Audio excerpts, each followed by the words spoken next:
Indian constitution का chapter number 4 जो directive principle of the state policy राज्य के नीति निर्देशक तत्व की बात करता है। इस प्रावधान को हमने आयरलैंड के कॉन्स्टिट्यूशन से लिया था सन 1937 में। जब हमारा कॉन्स्टिट्यूशन बनाया जा रहा था तो कुछ हिस्सा जो है हमारे संविधान का मौलिक अधिकार है जो हमको राज्य के विरुद्ध दिया गया है, और जो दूसरा प्रावधान है नीति निर्देशक तत्व जो हमको राज्य के पक्ष में दिया गया है। यदि आप उद्देशिका को देखेंगे तो उद्देशिका में 3 प्रकार के न्याय की बात की गई है, सामाजिक, आर्थिक और राजनीतिक न्याय की। तो सामाजिक, आर्थिक और राजनीतिक न्याय को क्रियान्वित करने के लिए नीति निर्देशक तत्व और मौलिक अधिकार दोनों ही जो है वो जवाबदेह हैं। इंडियन कॉन्स्टिट्यूशन का आर्टिकल 36 से लेकर 51 तक नीति निर्देशक तत्व को जोड़ा गया है। देखिए, जब हमारा कॉन्स्टिट्यूशन बनाया जा रहा था तो हम एक कल्याणकारी राज्य की बात करते थे कि हम एक कल्याणकारी राज्य की स्थापना करना चाहते हैं। तो कल्याणकारी राज्य के प्रावधान को ध्यान में रखते हुए ही हमारे कॉन्स्टिट्यूशन में आर्टिकल 36 से लेके आर्टिकल 51 तक directive principle of the state policy का जिक्र किया गया है। केशवानंदा भारती बनाम स्टेट ऑफ केरला 1973 के केस में ये डिसाइड किया गया था कि नीति निर्देशक तत्व और मौलिक अधिकार के बीच में कोई भी असमंजस्य नहीं है, वो एक दूसरे के पूरक हैं। लेकिन यदि किसी एक ही प्रावधान में यदि दोनों के बीच में यदि विरोधाभास की स्थिति उत्पन्न होती है तो मौलिक अधिकार को जो है वो हमेशा प्राथमिकता दी जाएगी। आइए आज हम जानते हैं कि इसमें कौन कौन से आर्टिकल हैं और उसके संबंध में मुख्य प्रावधान क्या है। उसको आज हम क्रमबद्ध तरीके से पढ़ने का प्रयास करते हैं। तो सर्वप्रथम इसमें आता है आपका आर्टिकल 37। आर्टिकल 37 में ये दिया हुआ है कि नीति निर्देशक तत्व में जो भी प्रावधान दिए गए हैं यदि इनका उल्लंघन होता है तो ये न्यायालय में किसी भी तरीके से जो है वो प्रवर्तनीय नहीं है। कहने का अर्थ ये है कि आर्टिकल 36 से लेके 51 तक जो भी आपके नीति निर्देशक तत्व दिए हैं यदि इनका उल्लंघन होता है तो हम न्यायालय में चैलेंज नहीं कर सकते। बट जब भी सरकार कोई भी नियम बनाएगी या किसी भी कानून का निर्माण करेगी तो नीति निर्देशक तत्व में जो भी प्रावधान दिए हैं उनको ध्यान में रखते हुए ही उनको कानून का निर्माण करना है। वो उसको नज़रअंदाज नहीं कर सकती, ये गवर्नमेंट की ड्यूटी है। और यदि नियमों को बनाते समय यदि गवर्नमेंट इन नियमों को उल्लंघन करती है तो ऐसी कंडीशन में सरकार को एक ही सज़ा दी जाएगी कि सरकार वो रिपीट नहीं हो सकती है। जनता की इच्छा पे निर्भर करता है। अगला आता है आर्टिकल 38 जो एक लोक कल्याणकारी अभिवृद्धि और सामाजिक व्यवस्था की बात करता है। आर्टिकल 38 में दिया हुआ है कि हम 3 प्रकार के न्याय की बात करते हैं, सामाजिक, आर्थिक और राजनीतिक न्याय की। सामाजिक न्याय का मतलब होता है कि समाज में वो वर्ग जो पिछड़ा है या जो गरीब है या जो आर्थिक रूप से कमज़ोर है, दलित या जो पिछड़ी जनजाति से बिलोंग करता है, उनको जो है वो सामाजिक न्याय प्रदान किया जाए। साथ ही साथ आर्टिकल 38 में एक प्रावधान और दिया है कि आय की असमानता को कम करना। कहने का अर्थ यह है कि पुरुष और स्त्री यदि एक ही क्षमता का काम कर रहे हैं तो उनको जब सैलरी प्रोवाइड की जाती है तो उसमें किसी तरीके का जो है वो भेदभाव नहीं किया जाना चाहिए। आर्टिकल 39 में लिखा हुआ है राज्य द्वारा अनुसरणीय कुछ नीति तत्व। इसका अर्थ ये है कि पुरुष और स्त्री सभी नागरिकों को जीविका के पर्याप्त संसाधन जो है वो प्रदान किए जाएंगे। साथ ही साथ इंडियन कॉन्स्टिट्यूशन में हम समाजवाद की बात करते हैं। समाजवाद का अर्थ ये होता है कि उत्पादन के जो भी संसाधन होंगे उसका सभी व्यक्तियों को समान रूप से वितरण किया जाएगा। धर्म, मूलवंश, जाति या लिंग के आधार पर उत्पादन के संसाधन जो हैं वो किसी एक हाथ में जो है वो केंद्रित नहीं होंगे, उसका वितरण सभी व्यक्तियों को समान रूप से किया जाएगा। साथ ही साथ पुरुष और स्त्री को यदि दोनों को समान कार्य के लिए समान वेतन दिया जाएगा। इसके संबंध में एक महत्वपूर्ण जजमेंट भी है, रणधीर सिंह बनाम यूनियन ऑफ इंडिया 1982। अगला आता है आपका आर्टिकल 39A जो 42nd कॉन्स्टिट्यूशन अमेंडमेंट 1976 को जोड़ा गया था, जिसमें प्रावधान दिया है कि समान कार्य और निःशुल्क विधिक सहायता की जो न्याय है वो समाज के सभी व्यक्तियों के लिए होना चाहिए।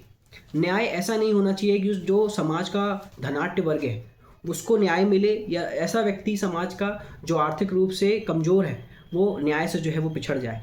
न्याय सभी व्यक्तियों के लिए एक समान रूप से होगा। इसी आर्टिकल को ध्यान में रखते हुए हमारे देश में राष्ट्र से लेकर तालुकात स्तर तक जो है वो निःशुल्क विधिक सहायता का प्रावधान किया गया है।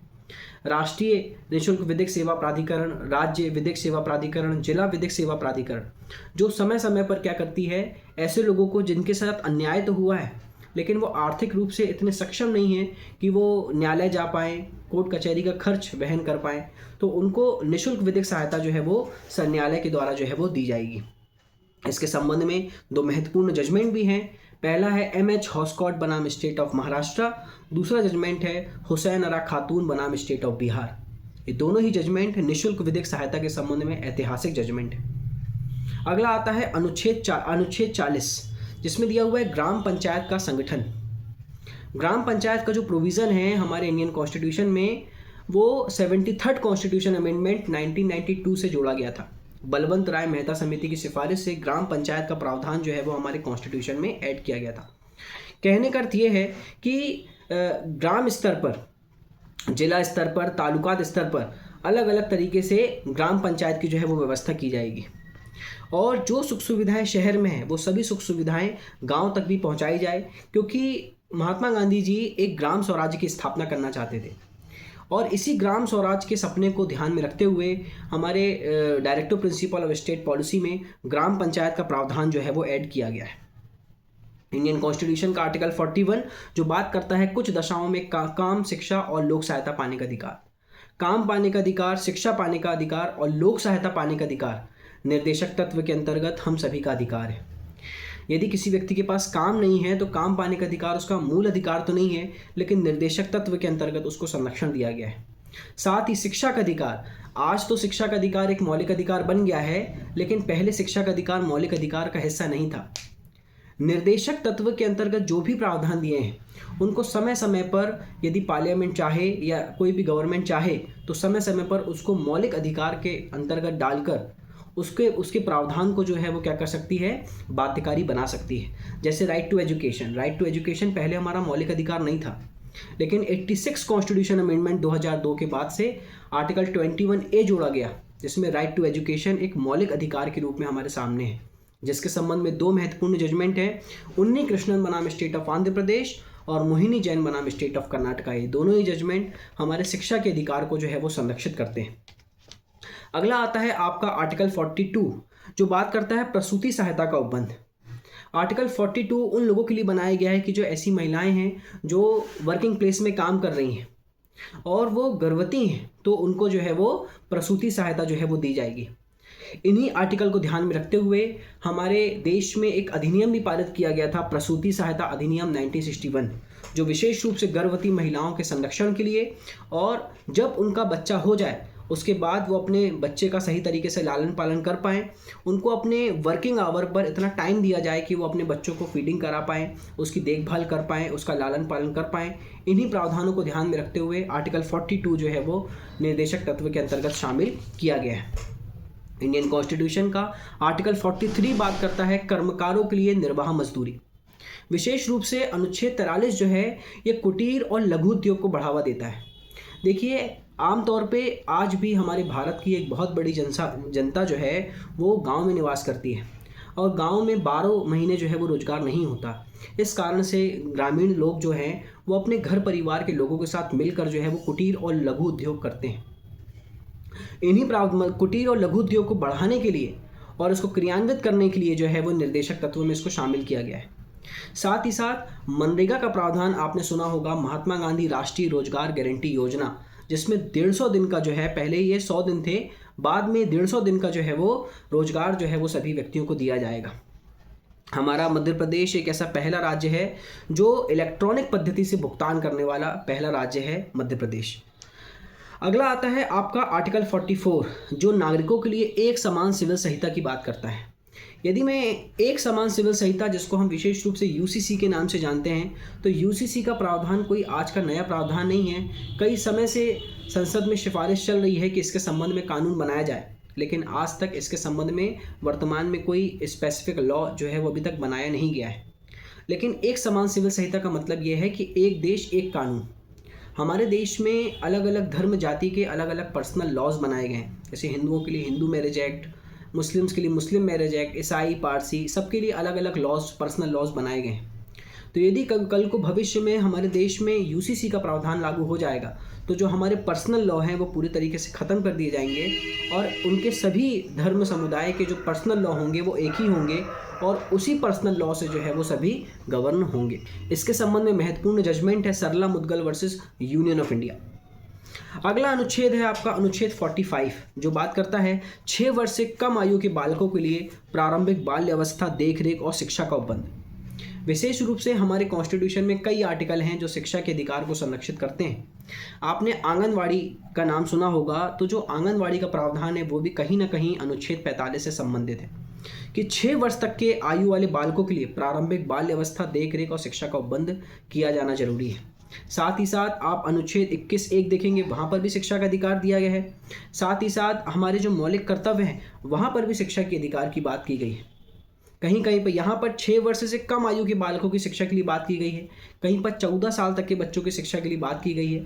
विशेष रूप से जो आपका अनुच्छेद 45 है, इसमें ये लिखा हुआ है कि जो 6 वर्ष से कम उम्र के बालक हैं उनको प्रारंभिक बाल्य अवस्था, देखरेख और उनके लिए शिक्षा की व्यवस्था की जानी चाहिए। अगला आता है आपका अनुच्छेद 46, जिसमें लिखा हुआ है अनुसूचित जाति, जनजाति और अन्य दुर्लभ वर्ग के लिए अर्थ संबंधित हितों की अभिवृद्धि।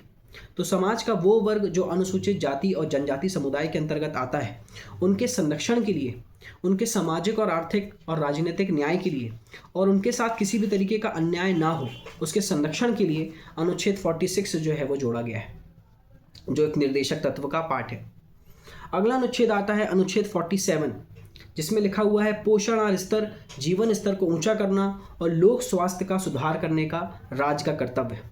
आपने मिड डे मील सुना होगा, मध्याह्न भोजन का प्रावधान जो है वो कहीं ना कहीं अनुच्छेद 47 से जो है वो संबंधित है। साथ ही साथ इसका अर्थ जो है अनुच्छेद 46 का वो है कि पोषण आहार स्तर जो है वो सभी व्यक्तियों को एक समान रूप से जो है वो प्रोवाइड किया जाना चाहिए। साथ ही साथ समाज के जीवन स्तर को ऊंचा उठाना और लोक स्वास्थ्य का सुधार करना गवर्नमेंट का जो है प्राथमिक कर्तव्य होना चाहिए। साथ ही साथ ऐसी कोई भी हानिकारक औषधि जो मानव शरीर को नुकसान पहुंचा सकती है या मानव शरीर के लिए घातक है, उसको प्रतिषिद्ध किया जाना चाहिए। यदि आप हानिकारक औषधि का यूज़ करते भी हैं तो केवल आप उसका पढ़ाई के लिए या मेडिकल के लिए या उसका ट्रीटमेंट के लिए आप औषधि का यूज़ कर सकते हैं, अन्यथा हानिकारक औषधि का उपयोग करना पूरी तरीके से निषिद्ध किया गया है। अगला अनुच्छेद है अनुच्छेद 48, जो कृषि और पशुपालन के संगठन की बात करता है कि कृषि और पशुपालन को आधुनिक और वैज्ञानिक पद्धति से और संगठित किया जाने का प्रयास किया जाना चाहिए। साथ ही साथ ऐसे पशु जो दुधारू हैं, है ना, या जिनकी अलग अलग नस्लें हैं, उनको संरक्षण करने का प्रयास किया जाना चाहिए। साथ ही साथ जो इनका वध होता है तो वध को प्रतिषेध करने की बात की गई है कि जो दुधारू पशुओं का जो वध होता है इसको रोकने का प्रयास किया जाना चाहिए।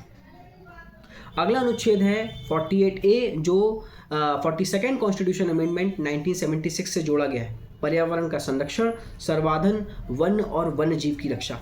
पर्यावरण के संरक्षण के लिए पर्यावरण संरक्षण अधिनियम 1986 से है कि पर्यावरण का संरक्षण किया जाए और उद्योग के निर्माण के लिए या औद्योगिकरण के लिए, नगरीकरण के लिए, बड़े बड़े कारखाने निर्माण करने के लिए आप पर्यावरण को या लोगों के स्वास्थ्य को जो है वो दांव में नहीं लगा सकते। साथ ही साथ जो वन्य जीव है, वन्य जीवों के संरक्षण के लिए भी निर्देशक तत्व में प्रावधान किया गया है। साथ ही साथ वन्य जीव के संरक्षण के लिए हमारे देश में एक्ट भी है 1972 का, जो वन्य जीव संरक्षण अधिनियम, वाइल्ड लाइफ प्रोटेक्शन एक्ट के नाम से जाना जाता है, कि जो भी वाइल्ड लाइफ के अंतर्गत जो भी जीव जंतु रह रहे हैं उनका संरक्षण किया जाए, समय समय पर उनका ट्रीटमेंट किया जाए और उनकी पुनर्वासन की जो है वो व्यवस्था की जाए।